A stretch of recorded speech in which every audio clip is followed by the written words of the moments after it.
Who's the best movie reviewer through and through? That's Movie Mania on YouTube. That's who.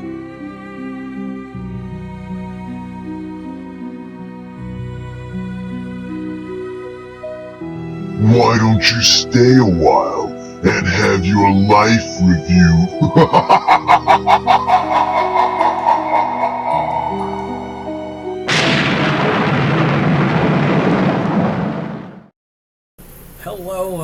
Hello everybody, it is Matt and it is Scary Saturday, and I am back at you with yet another review. Before I roll on to any of that, I want to wish each and every one of you a great morning, evening, dawn, day, or dusk, all that lovely stuff, because life really is too short as is. Do me a really huge favor and like, share, and subscribe. I love seeing your beautiful faces when you are here. I know I'm here an awful lot, but I have an awful lot on my plate to review. And one last little tidbit of information. Check out the description box. I give you a bigger bite of every single movie of every single day, such as your brief synopsis, starring cast, director, runtime of the cut I am watching, along with a link for a trailer. Now, I didn't put down any links to where you can watch this, because if you check on IMDb, it'll list a whole slew of places where you can watch it at. You can watch it on Screenbox, I know. I believe Bloody Disgusting is also streaming it on one of their platforms, and Screenbox, I believe, as well.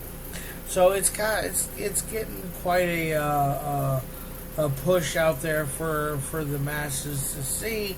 It is none other than the 2025 release of the new film Street Trash.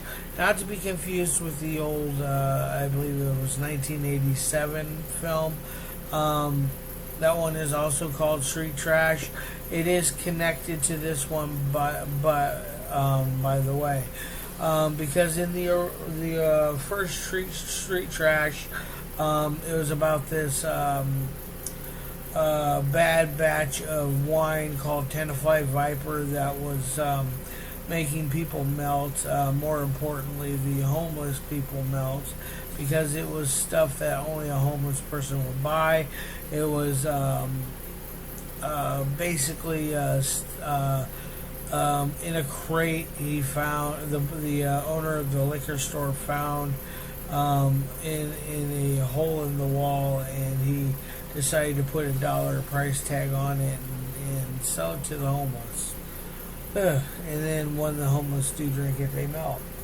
But now in this one, the Tenafly Viper is not quite a thing as far as drinking it. Although it does exist in this movie. When you drink it, you do melt, and there are a few people that do drink it. But there's also these like droid. I don't know what I would call them. They're basically these flying machines that go around town, and they basically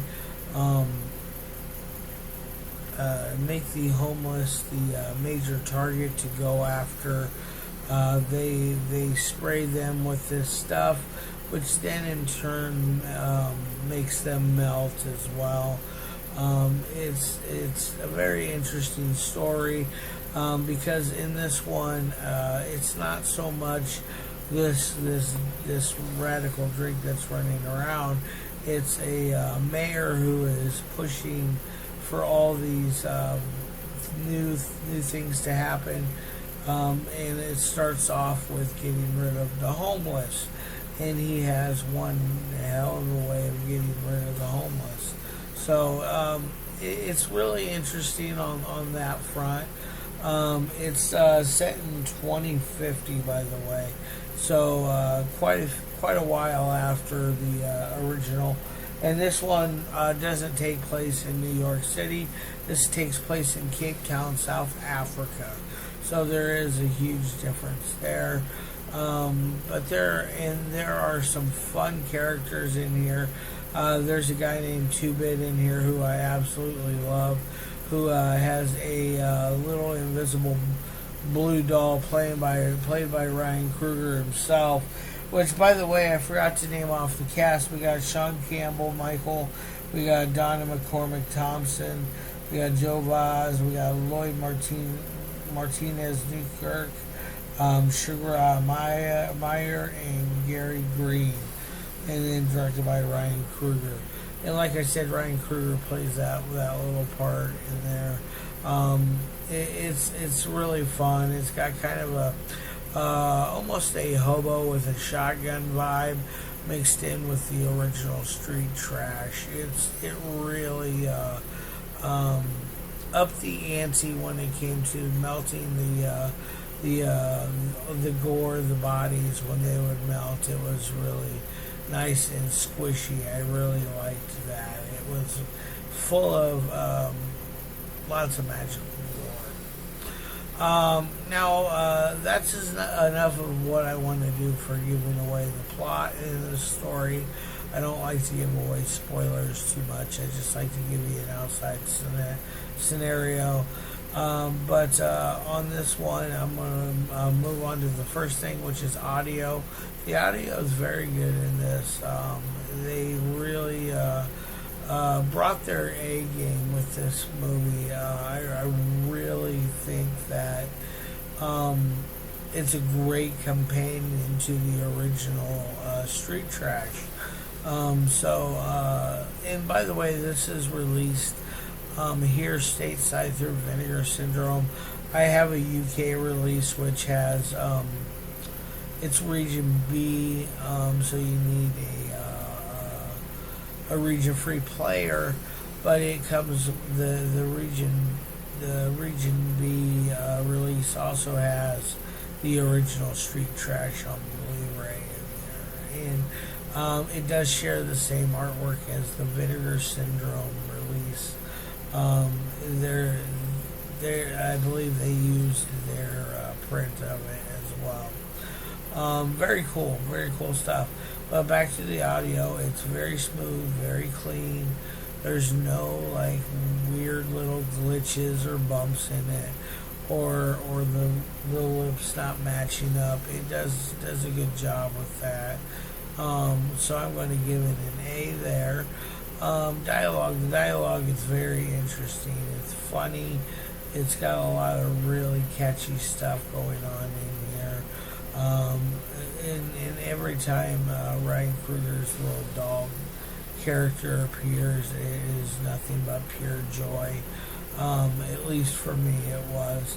So I'm going to give that an A plus because I feel like they really went out of their way to make a nice fresh dialogue with this. So now on to the third thing, I gave it an A on the dialogue, and the third thing, which is editing.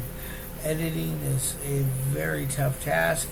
I feel like the editors on this did a very well job keeping the momentum and the pacing on point and not making you feel like you're losing